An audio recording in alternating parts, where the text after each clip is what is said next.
We're really excited tonight. We're really just thrilled with the turnout. And obviously, many of you were here this morning and even last night to hear Jim speak. And so we're very, very excited. He's going to be talking. This session is going to be about the evidence for God's existence.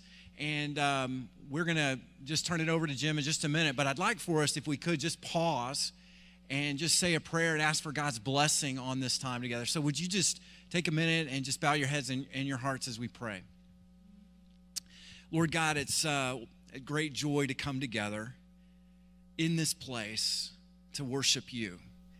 And Lord, you've called us to love you with all of our hearts, our souls, and our mind. And that's what we want to do. And I just thank you that the faith that you've called us to is a reasonable faith. And Lord, that when we stand upon you, we're standing truly on solid ground.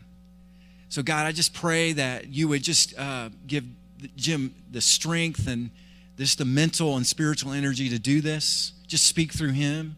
And Lord, give us open minds and open hearts. And I pray that you would equip us as if we're going to be tested, because we will be. And so God, just come and be honored in our midst today. And I pray that eyes would be open and ears would be unclogged, and that, Lord, that we would truly see and hear you tonight. Thank you for the fingerprints that you've left behind of your work and your plan and your goodness in our lives. And we pray this in Jesus' name. Amen and amen. Ladies and gentlemen, we welcome Jim Wallace. So awesome. Thank you. Okay, now we're going to start to do some heavy lifting. Okay, so how many of you were not here this morning or last night? Just raise your hand so I can see where you are. Oh my gosh, that's a lot of people. Okay, so I'm not going to introduce myself and my work because I did that already like twice. So I can't do it to the rest of these people. They've already heard enough about that. So I'm just going to jump right in with some assumptions. Yes, I work cold case investigations in Los Angeles County, and I think that there are some things about that work that apply to looking at Christianity, especially, think about it. I actually have cases where the witness, I think I said this last night, where the witnesses to the events that I'm investigating have died. And the officers who first interviewed these witnesses 30 years ago and wrote a report, a really good report, but now they've died too. So now I've got a report written by somebody who's dead about a witness who's also dead. What does that sound like to you? The same skill set we use in working cold cases, I think, has been helpful for me looking at Christianity, because it's a very similar skill set.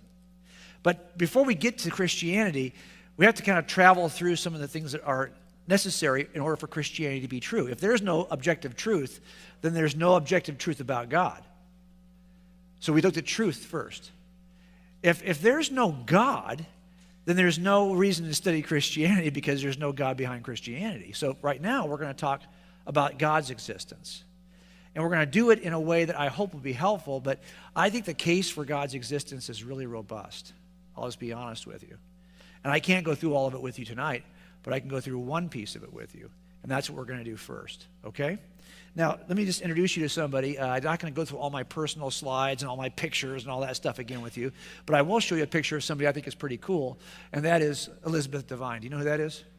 She's the criminalist in the middle. She's a really smart, and she's a friend of mine. She's really smart. And when I was working probably in the 90s and early 2000s, I thought this was the finest criminalist at the Los Angeles County Crime Lab.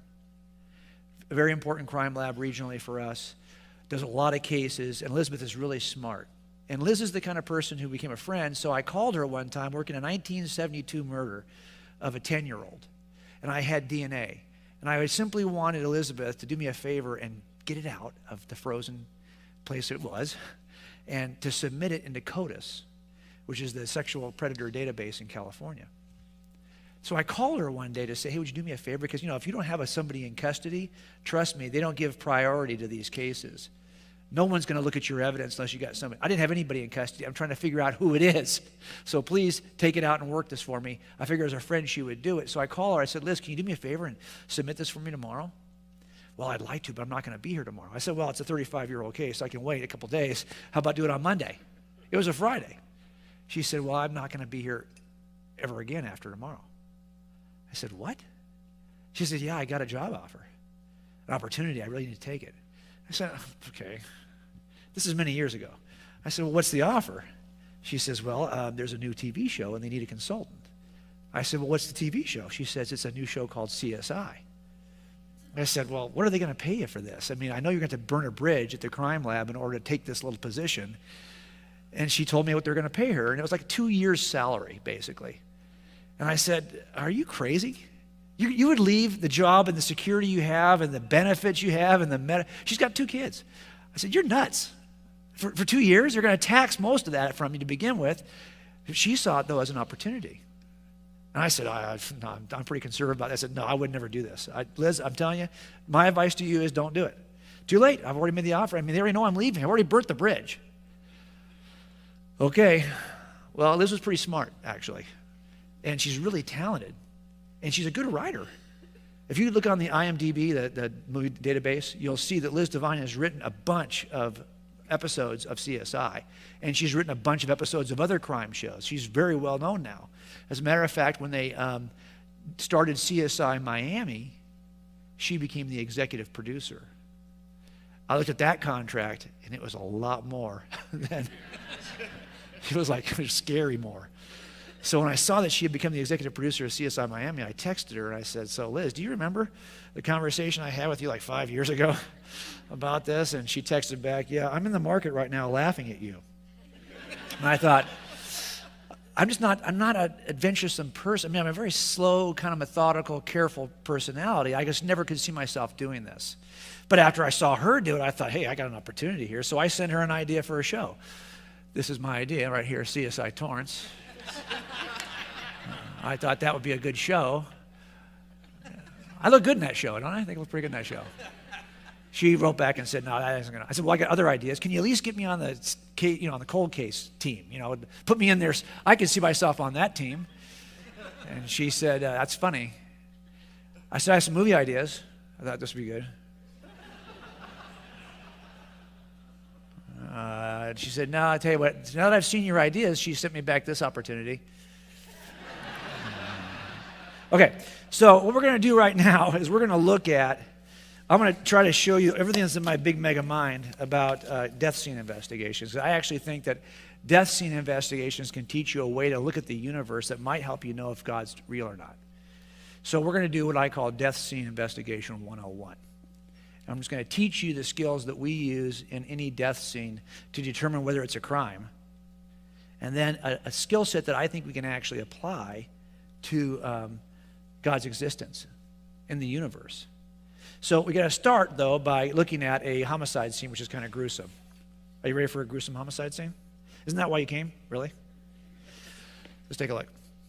Death Investigations 101. If we went into a room and you have a dead body like this, there's a number of ways we could explain this death. Not every one of these ways is necessarily going to be a crime, because there are 4 ways to die, and only one of these is criminal. If I get called out to this scene, I'm trying to determine quickly, is it the 4th category, homicide? If it is, I'm stuck there all night.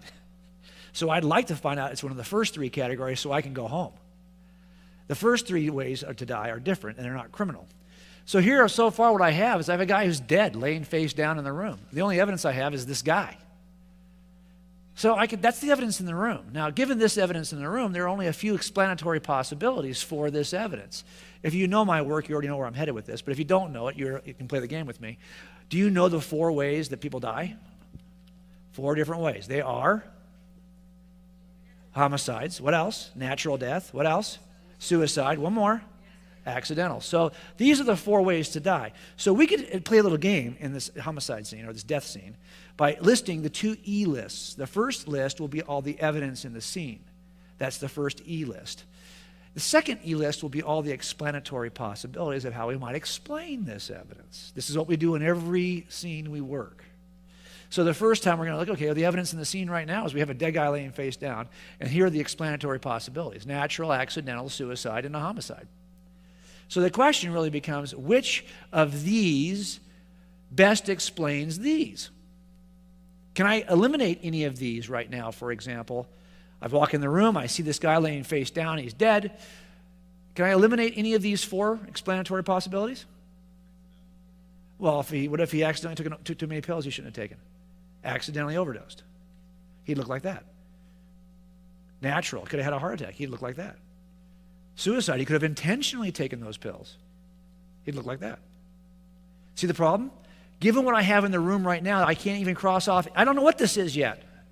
There's not enough information in the room. So what I have to do is figure out, well, let's just change the scene a little bit. Let's imagine we don't just have a dead guy laying face down. Let's imagine we have a dead guy laying face down, but now he's in a pool of his own blood. That's a little different, wouldn't you think? Now I look at this and I say, okay, I've got an additional piece of evidence that I can add to my E-list about evidence in the room. I now have a pool of blood.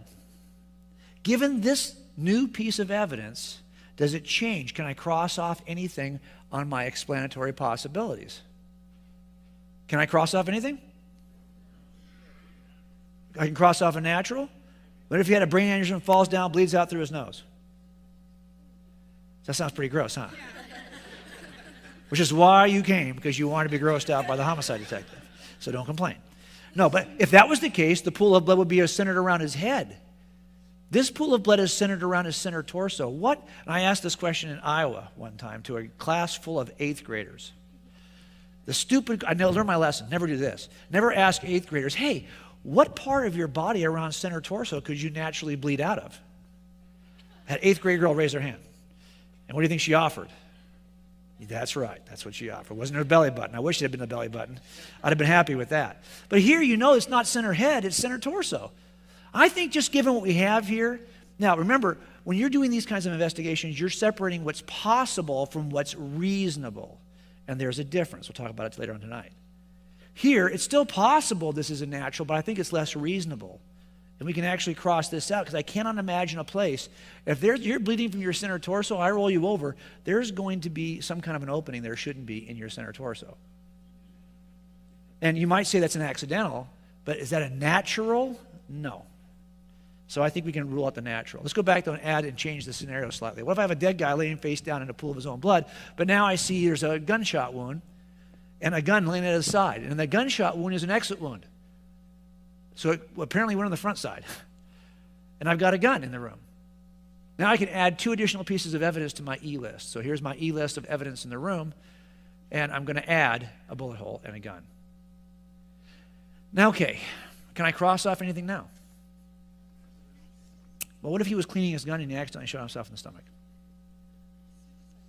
What if he intentionally shot himself in the stomach? Believe it or not, I have suicides where they shoot themselves in center torso. It's weird, but it happens. I want to look good in the box later, so I'm not going to do anything to my face. So I think really, given what we have here, we really can't cross anything else off, can we? Because this could still be an accidental, it could still be a suicide, it could still be a homicide. Let's change the scenario a little bit more. I've got a bullet wound now. Let's say I had a suicide note at the location. This changes things a little bit. Let's take a look at it again. Can I cross anything off? I've got a new piece of evidence, a suicide note. I can cross off accidental. Can I cross off the next one, suicide? Because how do I know this wasn't a homicide where someone faked that note? I think we better leave it just for the sake of argument. What if, though, I had a dead guy laying face down in a pool of his own blood with a bullet hole, suicide note, but now he's got multiple bullet holes, and those are all entry wounds, not exit wounds? What if I found out that on that piece of that suicide note, his fingerprints aren't on it, and I've got an unknown set of fingerprints on that?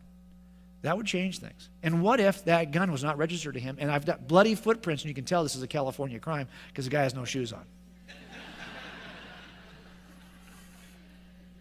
The surfing murderer.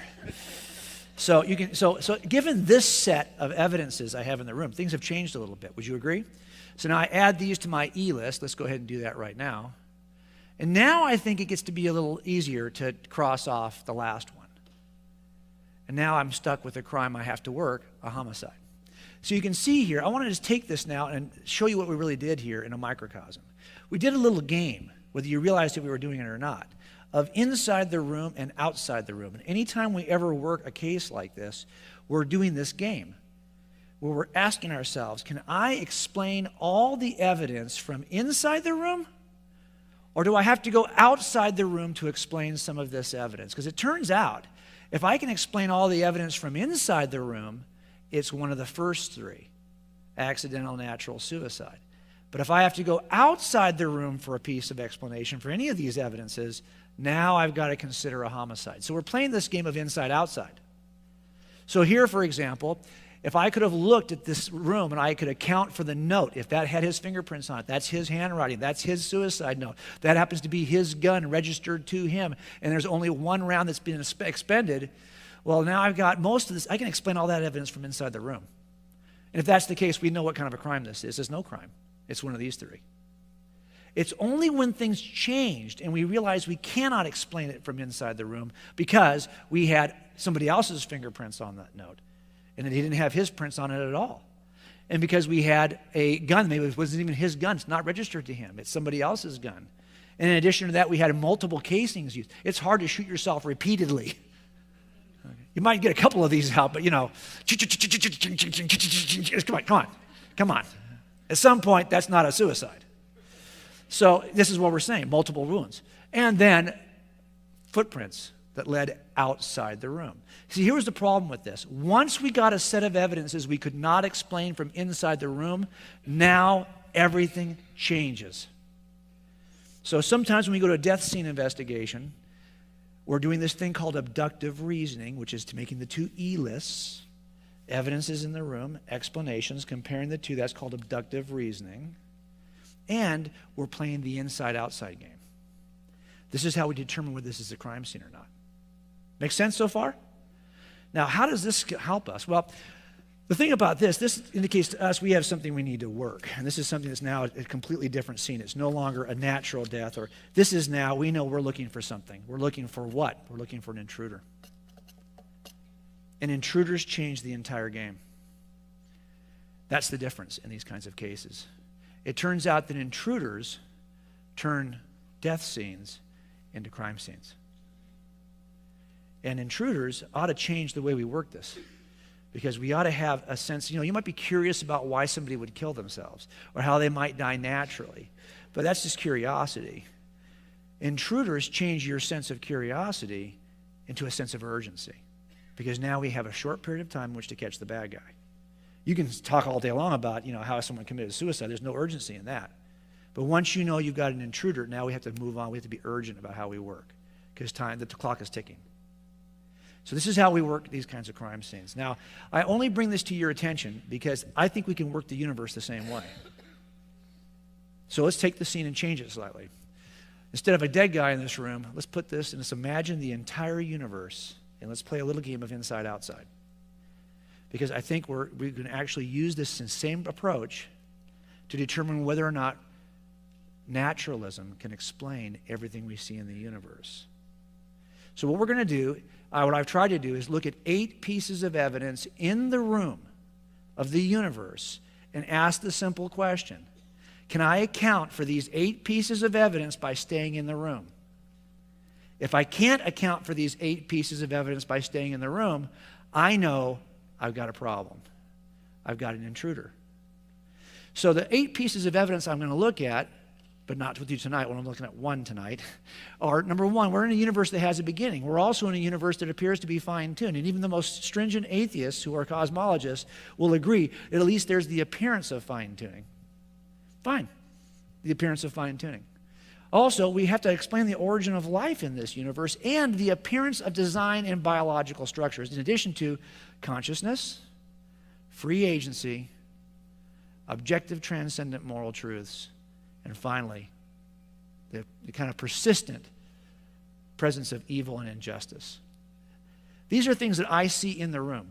We all know these things are in the room. The only question is, can we get an explanation for these things by staying in the room? Or do we have to go outside the room for an explanation? Does that make sense?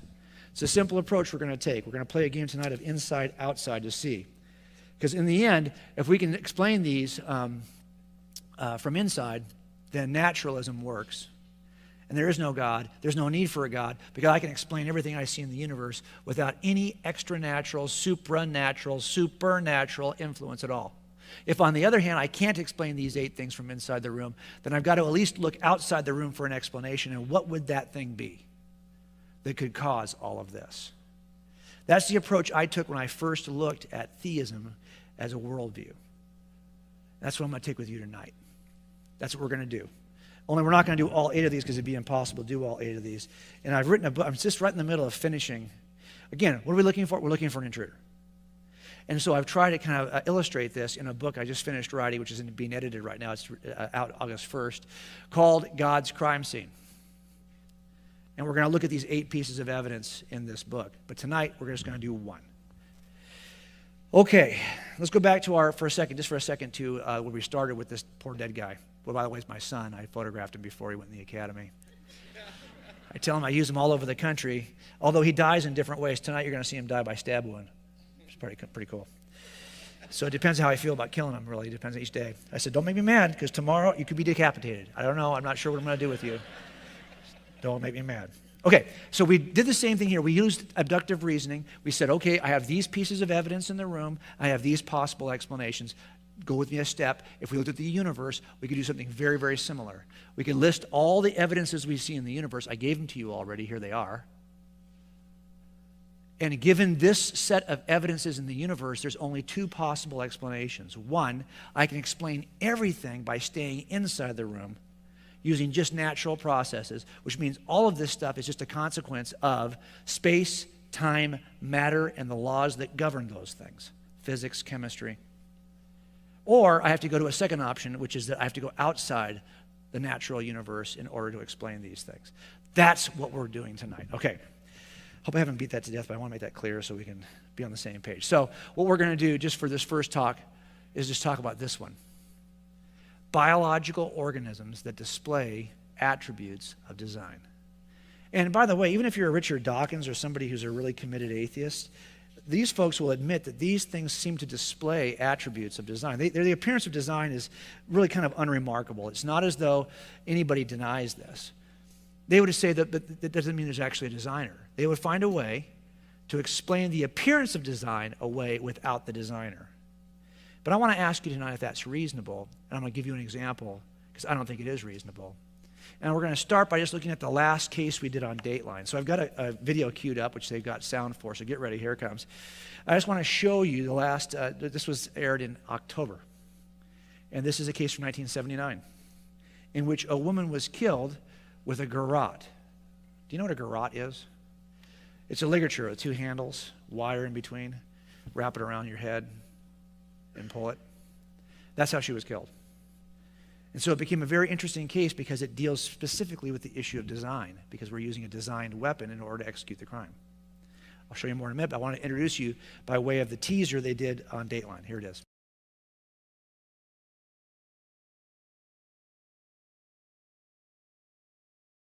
So this is a case that occurred in our city, and this young lady lived in an apartment that was built to the rear of a garage. This was a garage. It had 2 additional kind of very late additions that were made to rent out by the owner. The first addition was made to the side of the garage, making it a 1-car garage rather than a 2. It was a small room where his brothers stayed. He lived in the front house. I'm taking the picture from the front house. Behind the garage was this addition pop-up here, which is a rather much larger addition. I mean, not larger, we're talking about, what, 300 square feet maybe? But it was a very small studio apartment that he rented out to our victim. Our victim lived here. And if you didn't know this was back here, there's no way you'd ever even assume there's a unit back there. I mean, it's so hidden. And it's not part of the addressing on the street. Unless you knew that little studio apartment was back there, you wouldn't have known that she lived there. Now, when the officers came that night, they heard some screams. The front lieutenant heard screams, called the police. We get there, we go in. It's a horrific murder. And the killer tried to garrote her, and she struggled for her life, and she managed to struggle through it. Then he killed her with a knife. But in his panic, he left behind the garrote, which we then recovered. And a garrote basically is a murder weapon that's made with wire and 2 pieces of wood. It was under her body. So we were able to recover this. Now, I know it's kind of gruesome to show you, but I want you to see this because we knew right away that that was not a feature of the bed. We knew right away that that wasn't something that she had. There was something about it immediately that the officer said, whoa, back up. This thing is important. This thing is evidence from the killer. It's been designed by the killer. Really? That's a pretty outrageous claim, don't you think? Not really. If you found this under her body, you'd be saying the same thing. because you recognize immediately the design features that are in the garrote. And so did the Dateline folks. This is how they talked about it. This is an artifact, by the way. It's not a natural. This is an artifact that's been left over by the killer.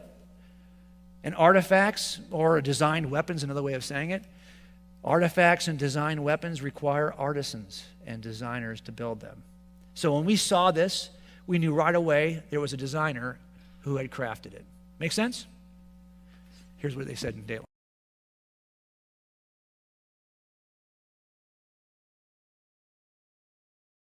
So we knew it's pretty obvious to anyone looking at this that thing we found is a design weapon. You know, my background before I came here as a police officer was I had a design background.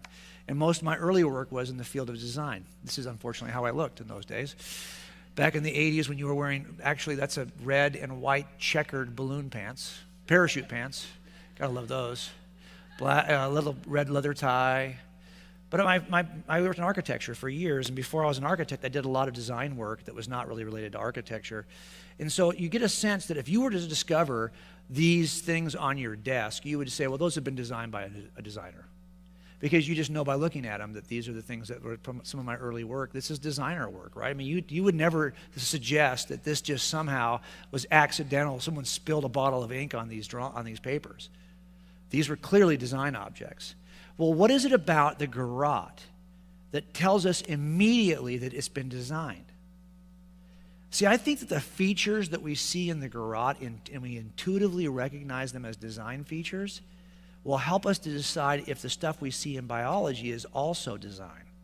We have to first start by really writing out what is it we think tells us this is design. What are the features of design? I've given this some thought because obviously, as a designer, I wanted to know for myself what were the features. I think there are several features of this and I've made them easy for you to see by giving them the word designed. Every pastor does that, right? I mean, does your pastor do that too? Do you use acronyms to your preaching? So I'm going to give you the 8 attributes of design that I think we see and we recognize immediately as design. The first, here they are. And I think all of these are actually in the garrote. And this is why when we see the garrote, whether we think about it or not, we know that's a designed weapon because we recognize these 8 features, even if it's just intuitively. And this is the cumulative case for design. By the way, it's not just one of these things or any one of these things. It's the power of all 8 of these things that are present in the garrote that tell us this is a design feature. An intelligent designer created this garrote. Let me give you an example of this. What are the odds you think we could throw wire and wood over and over again into a box and it turned up like this? Not good. So mere chance alone cannot explain the garrote. So the fact that chance alone can't explain the garrote is powerful. By itself, I don't think it indicates design, but it's one feature of design. Chance can't accomplish it. But not only that, if you look at this garrote, the minute that the officers walked in the room and they saw the garrote laying under her body, they recognized immediately what it was. You know why? Because it was 1979. And The Godfather came out in 1972. And it hit TV several years later. And there are how many garrote killings in The Godfather? 3. And the killings in The Godfather look the same way. So they recognized this right away and they said, I know what that is because I've seen something very similar to it in The Godfather. Luca Brasi got killed with the garrote. Does anybody know The Godfather? Am I the only old man on the stage who knows The Godfather? Have you guys even seen The Godfather? That's sad. That's really sad, okay? Okay, so they saw this and they recognized that it was familiar. It echoed there's pattern recognition involved in recognizing design. But not only that, if you look at it, there's a certain level of intricacy here. He used a bunt hitch line knot on the actual garrote. It's a knot that's very popular with sailors. And so there's just the idea, it may look simple to you, but the 2 exactly 3-inch and right in the exact middle is a hole drilled on both of these. They're sanded a certain way. There's a specific kind of knot used on each end. There's a certain level of specificity and intricacy in this device that you just can't explain away unless there's a designer. And we recognize that, even if it's just intuitively. But not only that, it is informationally dependent. This is actually a page. I went to his house years later, 30 years later, did a search warrant, and I found that his father was a naval aviator. Naval aviators are the only ones I could find so far that are trained to use garrots in World War II. And this is the book that's used to train naval aviators in World War II, and it describes how to use a garrote. This guy was so close to his father. He became an aviator like his father. I thought, isn't that interesting? He happens to be in contact with the one group of people who were trained how to use a garrote, and he uses a garrote. It's informationally dependent. But not only that, it seems like it's goal-directed in the sense that he could have used, this is what a cheese cutter or a clay cutter looks like. You could use a cheese cutter, I guess, or a clay cutter to do a murder, but if you do that, you're going to cut your fingers off with these little ends, okay? You have to design this differently to handle otherwise you're going to cut your hands. You couldn't use this to kill her. But it's very similar to that, isn't it? But the fact that he added handles tells you he has something else in mind. So it shows a certain goal direction. He's got an idea of something he's trying to achieve, and that is an earmark of design.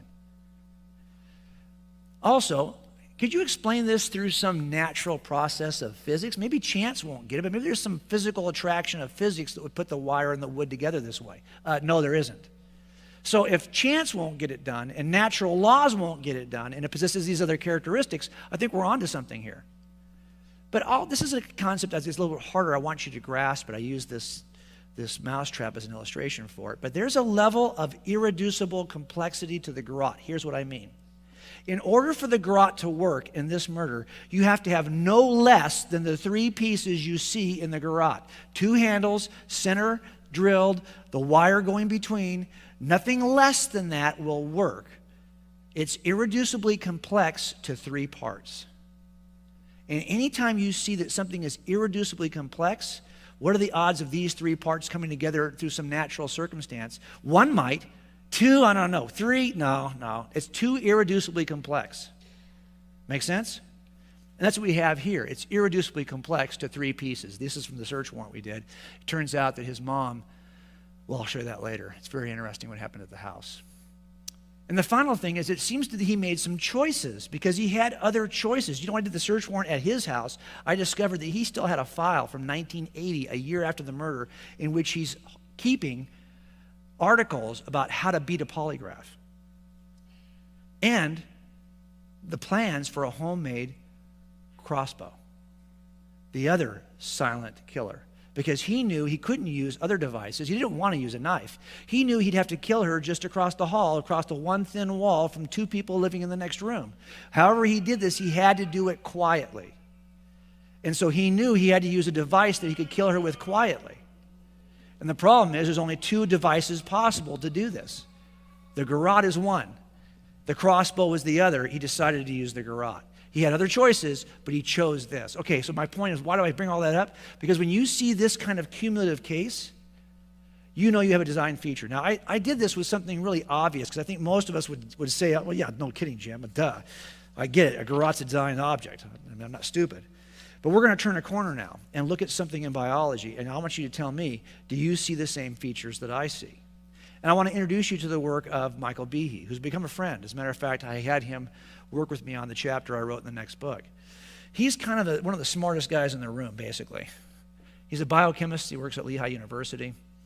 He wrote a book years ago called Darwin's Black Box. And in Darwin's Black Box, he describes several irreducibly complex biological systems. And he says, how in the world? Darwin had no idea what was happening at this level.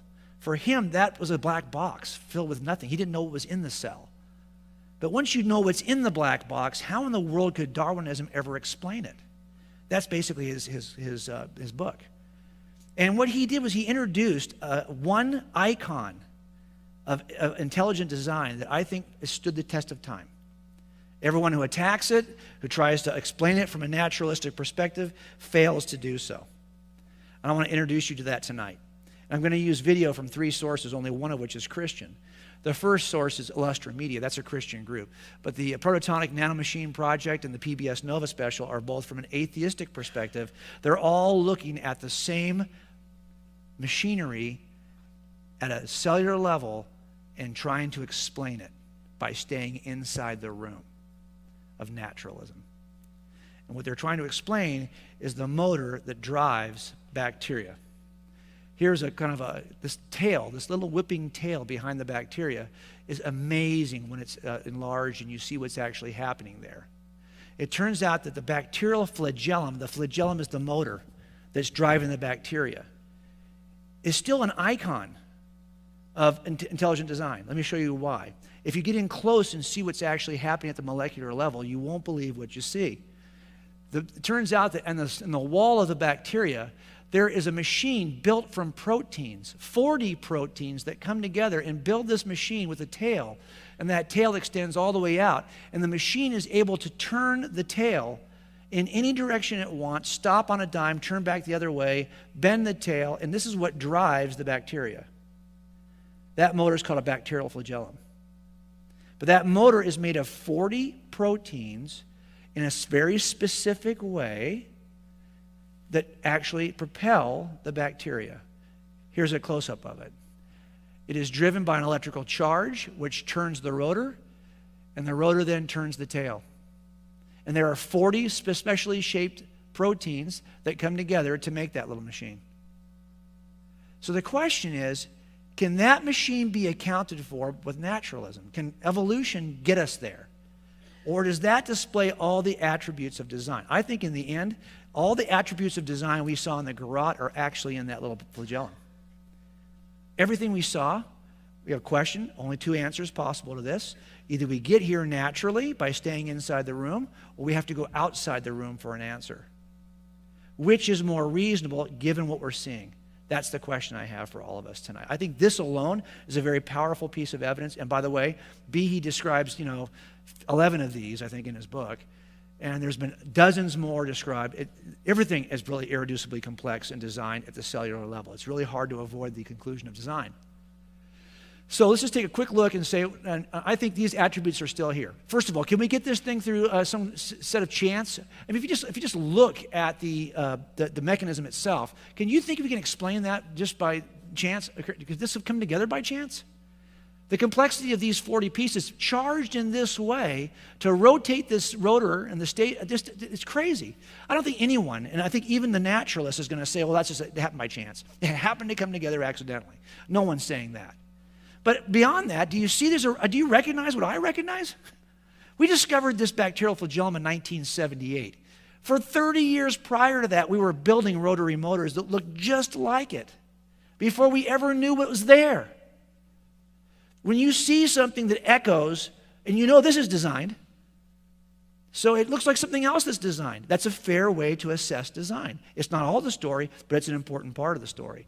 But on that, do you see the level of sophistication here? This was a very unexpected discovery because the way in which it's powered is very sophisticated. It's powered by energy that runs. By the way, it's one of the only things in nature that's powered this way. Physicists biochemists cannot figure out how in the world. The level of intricacy here is remarkable. It was shocking when we discovered it. But in addition to that, do you realize how this thing is built? It's built with instructions. And the instructions that build it are, what do you think they are? They're DNA instructions. So DNA, which we recognize is the genetic information that builds everything in your body, turns out it is what's building the bacterial flagellum. And it's building it in a very specific sequence, like messages. It says, do this first. Once that's in place, do this next. And every little segment of the genetic code is called an operon. And each operon in sequence says, do this, now next, do this, then next, do this, then next, do this. And this is how DNA is instructing the proteins to assemble in that bacteria to build that machine. Think about that for a second. It's informationally dependent. But worse than that, it's goal-directed. In other words, if you stopped along the way, this doesn't get it done. It has to go all the way to the end before it can do the job it's supposed to do. Each operon says, in the next stage, you build the next thing. The operon says, the next stage, you build the next thing. And you keep on going. If you stop short of this, you don't achieve the goal, which is to produce a motor that motors the bacteria. So it's also goal-dependent.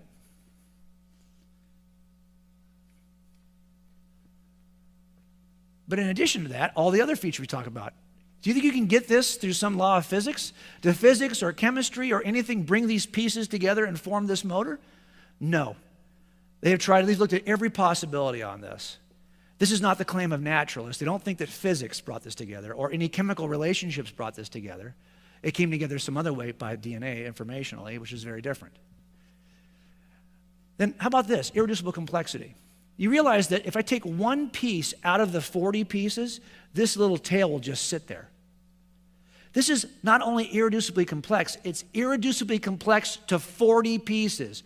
40 pieces have to show up at the same time in the same organizational structure. Anything less doesn't work. Think about that for a second. It's a sheer earmark of design. When you have to have, because together an intelligent agent can put the 40 pieces together. But can evolution put the 40 pieces together? Because remember, evolution has to put that together one piece at a time. You get a mutation that's favored by the bacteria and it's retained, one piece. The next time a mutation is retained, it adds to that one piece. That has to happen 40 times. But remember, if the two-piece thingamajiggy does not help the bacteria, it does not pass on to the next generation. What's the two-piece thing doing for the bacteria? No one can tell us. What's the three-piece thing do? There are several proteins in here that have no other function in the bacteria except to be part of this motor. So they can't be borrowed from something else. We'll talk about that a little bit more in a minute. But next thing, decision, choice reflection. Well, there's a lot of bacteria that are driven by a lot of different kinds of motors. This motor seems to be specifically geared for this bacteria. So given all the other ways that these kinds of bacteria are motored, there seems to be a choice that was made on this one. So I think if we look at this, we say, okay, imagine another scenario. What if we went out into the woods in the spring next year, and we were walking along this path, and we found in the middle of our path a motor? Would you say, wow, look at what grows in these woods. This is amazing. These woods are incredible. Okay, you wouldn't say that. Why? Because you would intuitively know that all the earmarks of design are right here. This is not a natural occurrence. The best inference is it's a product of intelligence. Why? Because everything we've already talked about is present in that motor. Right? Heck, forget about the motor for a second. Just look at the path, okay? Let's take the motor out. Look at the path in the woods. It's got two little markers on either side of the path. If all I had was the path, wouldn't you know the path is also intelligently designed? Do you think that just happened naturally? There are the same signs that we're looking for in the motor actually exist in the path. We recognize intelligent design because we look at these attributes. Now, I went the long way around to make a short point. Even if I, by the way, only had a few of these, what if I said, Jim, I don't see the irreducible complexity, I don't see the informational dependency. Okay, take those out. Even if I took those out, there's still 5 that point to intelligent design. You don't need all 8 to infer design. 8 are better than 5, but 5 is enough. You're not going to come into these woods and say, wow, look there's a natural path in these woods. No, there's not. There's a man-made path been beaten down over time and marked with 2 concrete markers. Because you've got 5 good reasons to believe that. Make sense? So when we look at this, again, I think if it to stay inside the room or outside the room, it's really hard for me to believe that this is naturally produced by some form of evolution, given the options. I think the best inference from this is that this has been designed for those reasons, okay? Now that's where I come to this conclusion. But let me just, before I finish this first talk with you, let me just talk about how people have tried to address this. And by the way, even if you said, Jim, I see your point, but I don't buy all those arguments. I don't see the goal direction really. Just the fact that, couldn't some of these evolve differently based on the different kind of, okay, fine, take those out. Even if you took those out, you're stuck with the best inference is still design. You don't need all 8. 8's helpful, but if I didn't have all 8 in the garage, I would still say it's a design weapon. Got it? So let me just offer before I leave how people will object. Because, the naturalist is not going to sit here and say, okay, you win, Jim. I believe there's a God. And by the way, don't be surprised, because in every criminal trial I've ever worked, I think I said this last night, we spend weeks presenting the case to a jury that we believe this suspect is our killer. 6, 7 weeks. We spent 2 years making that case. When it's their turn, And the last case we had that I'm showing you on Dateline, Robert Shapiro was our attorney of OJ fame. So he's well known. He's got some stature in that courtroom. As a matter of fact, we tried that case in the same courtroom that OJ was tried in. So, it's not as though when we get done, Robert Shapiro is going to say, wow, okay, that's really good. No, he's not. He's going to spend 6 weeks presenting a very articulate, robust case filled with his own witnesses, his own pieces of evidence, none of which is true. I've had cases where they spent 6 weeks doing this, and at sentencing, their guy confessed to the whole thing. So we know it's not true, but they had a 6-week case. So don't be surprised that the other side has an articulate, robust case to make. It doesn't mean it's right. It doesn't mean they have the truth. And typically what I see here are two forms of objections. And I describe them in God's crime scene, but I'm only going to give you two here tonight. And that's the first kind of objection is, you know what, ladies and gentlemen of the jury, we have a better explanation for this than the one that Jim just gave. We can explain this in a better way. Well, one of the things they try to do is they offer that evolution can do this. And remember what Darwin said about evolution. Darwin said that evolution has to take place in steps. It's additive. For example, you'll see it here in this passage from Origin of Species. Natural selection is scrutinizing the slightest variations, rejecting those that are bad, and preserving and adding up all that are good. So if we're going to explain the bacterial flagellum from a perspective of evolution, we have to explain how mutation started and built slowly that 40-piece bacterial flagellum. And remember, according to natural selection, it's going to reject what's bad. So if it's going to hold on to the 2-piece thingamajiggy, it has to have some benefit to the organism. If it's going to hold on to the 3-piece thingamajiggy, it has to have some benefit. I have to show you a pathway from 1 protein of benefit to 40 proteins of benefit in the evolution of the bacteria. Does that make sense? I can't just jump into the 40-piece. Evolution doesn't work that way. Evolution is additive slowly over time. So a lot of my friends who are working on this case have said, well, I found something. What if the bacterial flagellum didn't come all the way from 0 proteins? What if the bacterial flagellum was actually co-opted something that was already halfway there? And they've discovered something that's in some bacteria called a T3SS, a type 3 secretion system. Here it is here. It looks like the bacterial flagellum, doesn't it? And it has a number of pieces that could be used in the bacterial flagellum. So their argument is, hey, wait a minute, why couldn't evolution just start with the T3SS, the type 3 secretion system, and eventually build it to this? Do you see a problem with this idea? You ever build Legos? Have you ever built Legos? You've not built Legos, or are you just not listening to me? Everyone builds. You got to be like out of the country if you don't know what Legos are, right? Well, imagine this in terms of Legos. If you're suggesting I can get from here to here, that's like saying if I had a Lego box and I found this chassis, which has a little control center and headlights and a perfectly built chassis, this is definitely halfway to here. But if you found this in a box full of Legos, would you assume that was just there naturally? If you found that in a box full of Legos, you'd be saying, well, wait a minute. That's clearly designed. Somebody put that together. So if I found this piece, I wouldn't assume I could get from this piece, just shake that box some more, and I'll get one of these.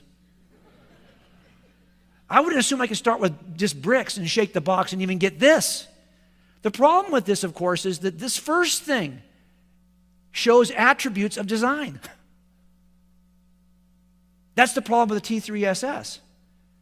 Is how did I get that thing? That thing is also irreducibly complex.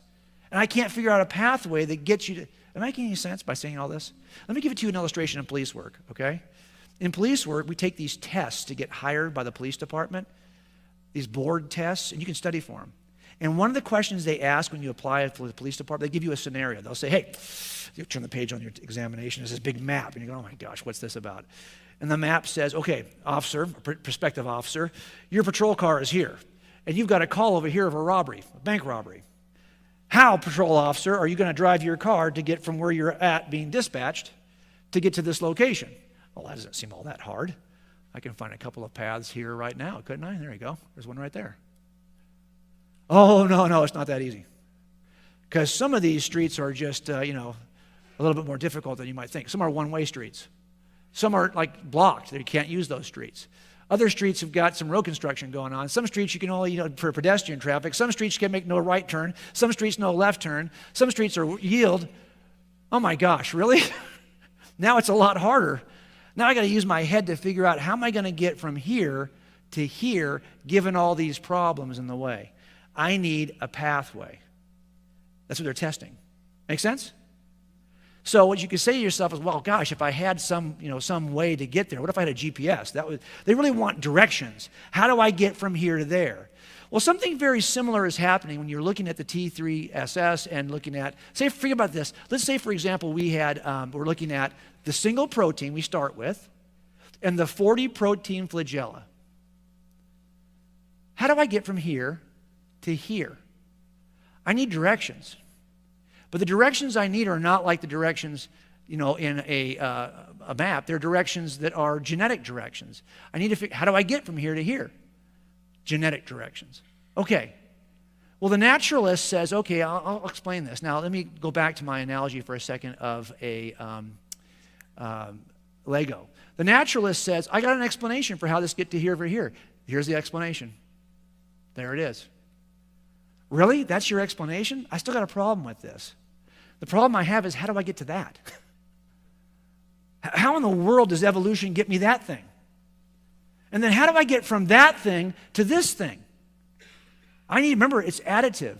You need to explain to me how the one-piece thing benefits the organism, the two-piece thing benefits the organism, the three thing. You see the problem? And this is what we're looking at here. Is how do I get from here to there? Think of it like Legos again for a second. A single brick here, up here we'll put the helicopter, and here they're saying, well, I got a solution. I know how to get from here to here. You just go there. Really? I need to know how, step by step, I get to that 30 brick chassis. You got to show me how to build this thing step by step. And every one of these steps has to have some benefit to the organism, or it's not going to be retained by evolution in this process. If you can't show me how to get there step by step, you haven't offered me a solution. You smokescreened me. You gave me something that sounds good, does look like a bacterial flagellum, but it's just as difficult to explain. Does that make sense? And that's why I look at this and I think to myself, okay, really? That doesn't really get the job done for me. And I don't know how I would ever expect that. It's kind of like, you're saying to yourself, to get from here to here, I don't know how to even get from here to here. Not only that, I don't know how to get to here. That's the problem. That's why these explanations from by the way, that's why a lot of evolutionists now don't even believe that the T3SS is the precursor to the bacterial flagellum. They believe instead that the bacterial flagellum devolved into the T3SS. Because it's far easier to explain the de-evolution of something than the evolution of something like this. If you have that helicopter in your Lego box and you shake it, you probably end up with this before very long. Right? So it's much easier to get this direction than it is to go in this direction. Does that make sense? Okay. So the reason why I offer is because I think if you're going to argue that this 40-piece helicopter is clearly designed by intelligence, then you have to at least admit that this 40-piece bacterial flagellum, the best explanation is still intelligence. Because intelligence can defeat the odds. The other kind of objection I see that naturalists make with this is something kind of different. And you'll see here, this is what Darwin said. Darwin offered irreducible complexity as the benchmark of design. And he said this in Origin of Species, which I think is a deal killer for Darwinism in this particular regard. If it could be demonstrated that any complex organ existed which could not possibly have been formed by numerous, successive, slight modifications, my theory would absolutely break down. Well, now we've demonstrated it. But it's not just with bacterial flagella. We demonstrated it over and over and over and over again. So what do we do with this? There's a problem with Darwinian evolution as an explanation here. So let me just jump to the second way I see people object to these kinds of things classically in the courtroom, and it applies here too. Either you say, hey, I've got a better explanation, Your Honor, or you say, I think their explanation has a flaw. And here's the flaw they think they see in our explanation. They think, look, if there's an all-powerful designer, how come I see imperfection in design? Shouldn't an all-powerful designer be able to make things perfectly? And then they look for examples of what they think is imperfection. And then they show it and they say, look, if there's actually an all-powerful designer, he wouldn't have designed the panda's thumb the way it looks like here. There's a whole website called The Panda's Thumb, in which they're arguing this is a poor design. This thumb doesn't even really work. It looks like a leftover from an evolutionary process rather than the intentional design of an all-powerful creator. Okay, I think we need to address that. Is that the case? The first thing is we all believe in evolution. Everyone in this room believes in evolution. Not this kind of evolution, but you believe in change over time. Things change over time on the basis of their environment. You know that's true.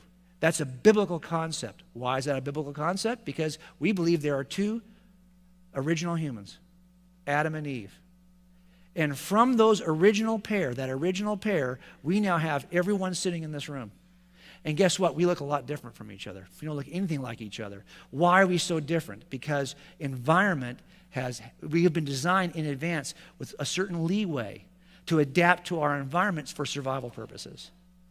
And we don't believe you can morph into some other species, but we believe that the species does get changed slightly based on its environment. We believe that because we believe every human traces back to Adam and Eve. But the problem I would have with this approach is that if you think about it, you know that we all come from this pair. But I don't think it would be fair to take a snapshot of any human on earth today and say we now have a good idea of what Adam and Eve look like. That's not fair. Too much time has gone by. And over time, things change based on environment.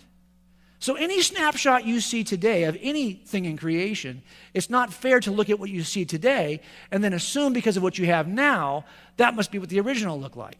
No, it's not. There's this thing called entropy, the second law of thermodynamics. We die, we get old, things go from order to disorder, and that's why things change over time. So it's not fair to look at anything. Sure, for example, there's a designed birdhouse, but over time things change. It's not fair to assume that this is a really poor design. It's got a break in the middle. Who in the world would design a birdhouse that's split in half? This does not mean this is the original design. The original design could be something very different, but we're living in an environment that is groaning in anticipation of renewal. That's a biblical concept. And we know that things change over time, they decay, and what we see today is not what the original was. The world we see today is not God's original design for the world. It's a product of the fall. So we know that things do change over time. So when you look at something like the panda, it's not fair to look at the panda today and then assume that whatever snapshot we have of the panda today is what the original panda looked like. We don't know. Things change over time. That's the first point. The second point, though, is how do we know what that paw was designed for? Do you guys know what this is? How many right now think they know what this is? They already know they've got one in their kitchen. Raise your hand. Okay, you guys can't play. You have one of these in your kitchen? Seriously, that many people? No. The rest of you who don't think you have one of these in your kitchen, can you tell me what this is for? What is that for? If you know what it is, you can't say. What is that for? Can you assume just by looking at it, what do you think it's for? A cheese grater? You could grate cheese with this, but if you look at it, there's no burr, there's no raised edge on the hole like you would see in a cheese grater. So there's no way to catch the cheese as you slide it back and forth. The holes are just flat.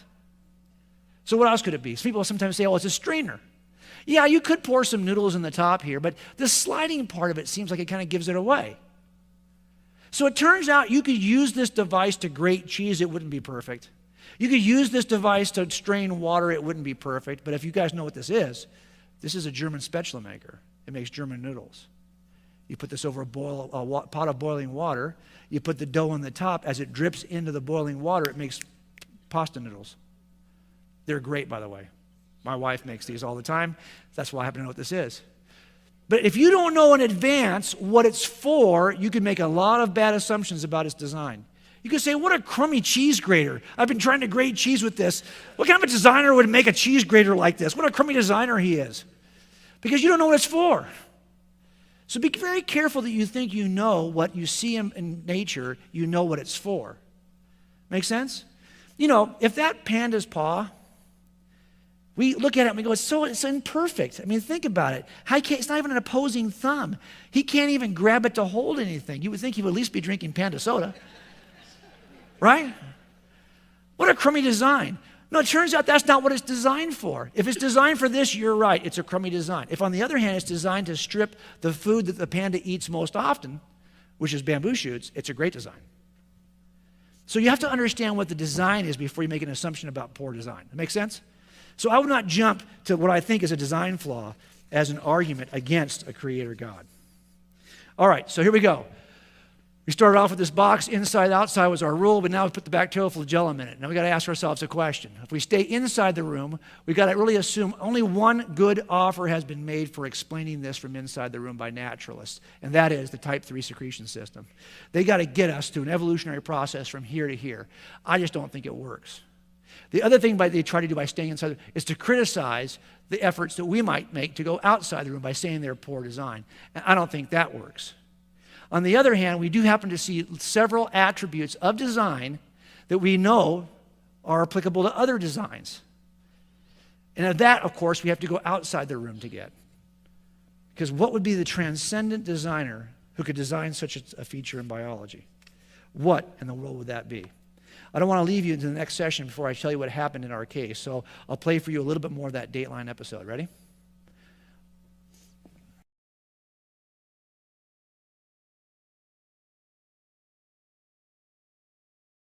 So the idea here was, look, if he's using a wire that's so thin that he feels like he has to double it up, wouldn't it be more wiser just to get a wire that's the right size?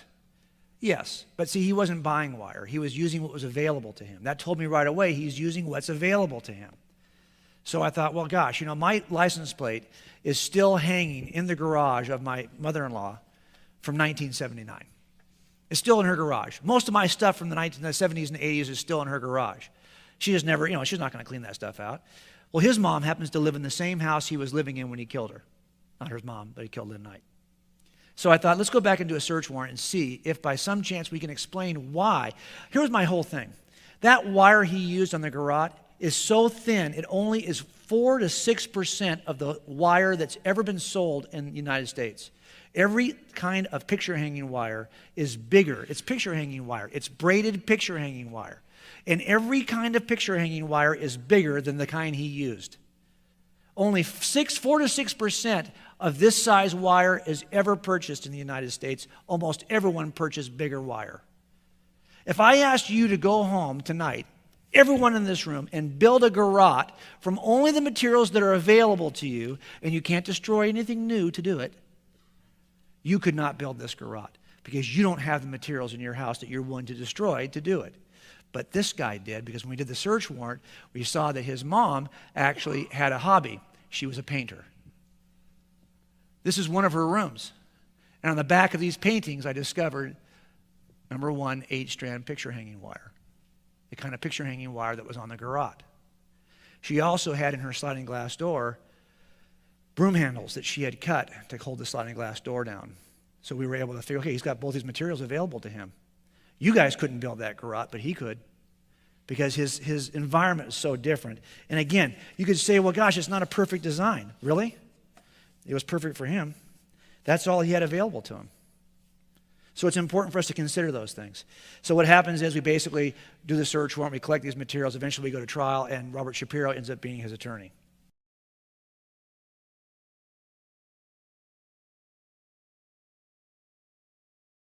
So we reckon it all starts with somebody at a crime scene observing what they believe is evidence of an intruder. That's how we started this whole thing, right? Inside, outside. Remember, inside, outside. If we stay inside the room, there's no reason for an intruder. If we have to go outside the room, we've got an intruder. And I think when it comes to bacterial flagellum, this is exactly what we have. We have to go outside the room. Now, when I say an intruder, sometimes people think that's kind of funny, because you got to ask this question. Remember, this turns a sense of curiosity into a sense of urgency.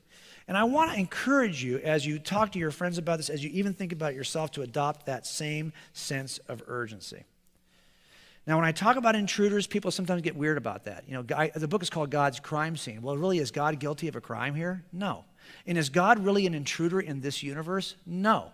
So when I'm talking about intruders, I'm trying to keep it in perspective, right? Because we're talking about the universe, inside, outside. Now, you notice how we just talked about this one piece? The strength of this case is built on 8 pieces. This is just one of them. This is one chapter from the book. I think it's hard to deny an intruder when all 8 things cannot be explained from inside the room. So this is where I think this is really the best inference is outside. But the strength of the case is actually much richer than this. It involves all those pieces of evidence. They all point to an outside source. Okay, let's go back to this issue related to what the suspect might look like. Every time you find evidence in a room, you get some idea of the suspect. That garrote built that way gave me some idea of what the suspect was. You could tell that was our suspect because he's using the artisan supplies that his mother had in her house. So when you look at the evidence in the universe, you get a sense of what this suspect is based on what the evidence tells you. And it's not Mick Jagger. Okay? I thought that was a pretty cool booking photo, though. So could it be Mick Jagger? Well, look, we're looking for something that is non-spatial, atemporal, not material. It's uncaused. It's purposeful. It's directed toward life. It's intelligent. It's communicative. It's resourceful. It's creative. It apparently has a mind creating other conscious minds, and it has the freedom to choose and create personally. It's a source of moral truth and obligation, and it's the standard for good by which we even judge evil. That's the suspect description we're looking at if those pieces of evidence point to our suspect. Well, that can't be Mick, I'm afraid, okay? Because he's not qualified in those areas. But it turns out that God is. So when you look at what the pieces of evidence are, you can get an idea of who the suspect is. Does that make sense? Okay, so we talked about this idea of God's crime scene. That's why I call it God's crime scene. And again, it's back to this issue of an intruder. Now let me just address that before we stop for this session. Intruders.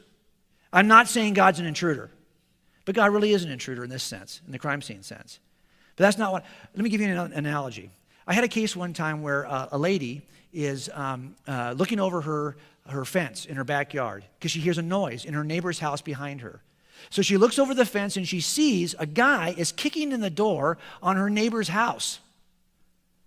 And she's like, oh my God, she calls the police. So we get there, and by the time we get there, she says, oh, he's already in the house.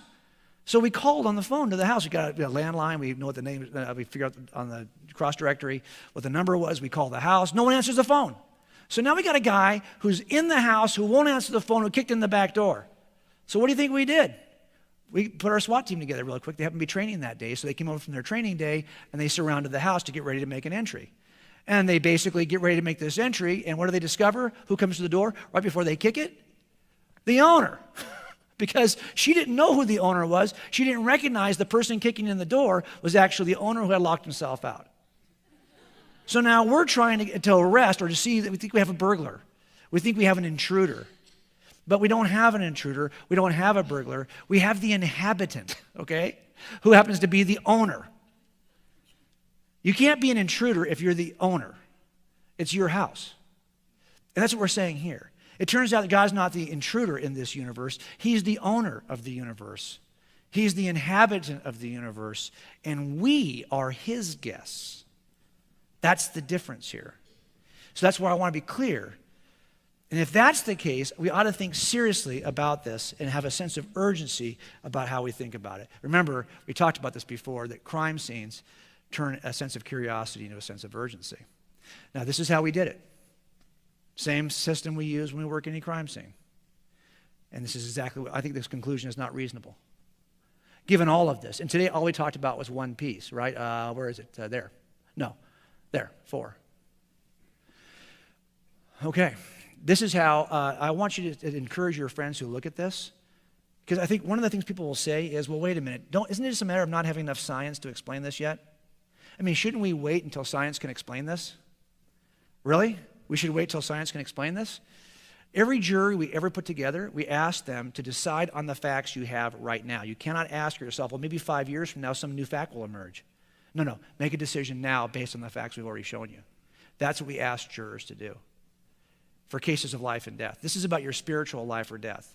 Make the decision now based on the facts you do have. That's what we're asking all of our friends to do, right? Now, we went through a lot in this first session. Oh my gosh, we actually ran a little late. I apologize. But what I wanted to do is kind of give you the hardest stuff up front. It's going to get a lot easier. But I wanted to show you how we make a case for God's existence the same way we make a case for anything, using the same evidential principles we use for anything. And even if we were to decide that God exists and that theism is true, it doesn't mean Christianity is true. Because this case could be used by a Muslim. It could. It could be used by a Mormon. It could be used by Jewish people. Any monotheistic worldview, well, Mormonism is not really monotheistic, but the point is, you can actually use this to make a case. That's why the next piece is so critical. Why do we believe that Christianity is actually true? Especially given that you don't have any of the original documents. You don't have a single original gospel. You don't even have the first copy of the original gospel or the copy of the copy of the copy of the copy of the first original gospel. And all the copies we do have are hundreds of years later. And when we compare the ancient manuscripts, they vary in thousands of ways. There are more variations between the ancient copies of these manuscripts than there are words in the New Testament. Yet you trust them as reliable in telling you something about Jesus. Why in the world would you do that? I'm going to explain to you why you should in the next session. Break time.